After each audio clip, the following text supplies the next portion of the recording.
On a longtemps défini l'être humain par son intelligence, ou par son langage, ou par la culture, ou par l'apprentissage, par la conscience, ou par la morale.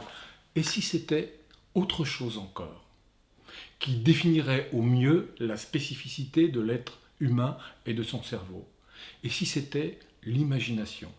L'imagination n'est pas ce que vous croyez. Quand j'étais petit, on disait de moi, tiens Jean-François, enfin on m'appelait Nano, il a plein d'imagination. Parce que j'adorerais raconter des histoires un peu farfelues sur ce qui m'était arrivé. Bien sûr, j'en inventais beaucoup. Et ce mot imagination voulait dire l'imagination débordante, ça renvoie à l'histoire des romans, des fictions, des fantasmagories, des rêves que l'on se raconte pour se mettre en scène ou pour enchanter son esprit.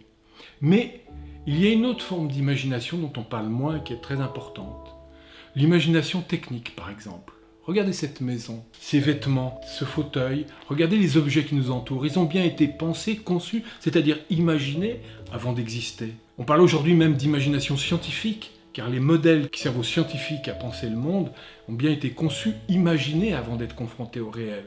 On parle aussi d'une imagination très ordinaire. Par exemple, ce soir, je vais aller faire les courses pour acheter à manger, parce qu'il faut imaginer un repas. Il faut concevoir des recettes de cuisine, et puis en marchant, en allant faire mes courses, plein d'idées vont me passer par la tête, des souvenirs, des projets, des choses pas forcément grandioses, mais qui participent de cette capacité extraordinaire de l'être humain à sortir de son corps pour se projeter dans le futur, dans le passé, dans l'ailleurs, et réimaginer le monde.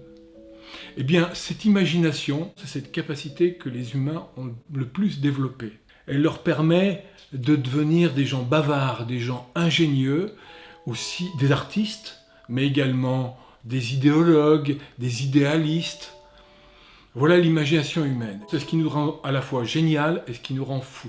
Eh bien, il y a une théorie qui s'est développée depuis quelques années, et si vous voulez en savoir plus sur la théorie du cerveau imaginatif, alors rendez-vous dans l'Humanologue.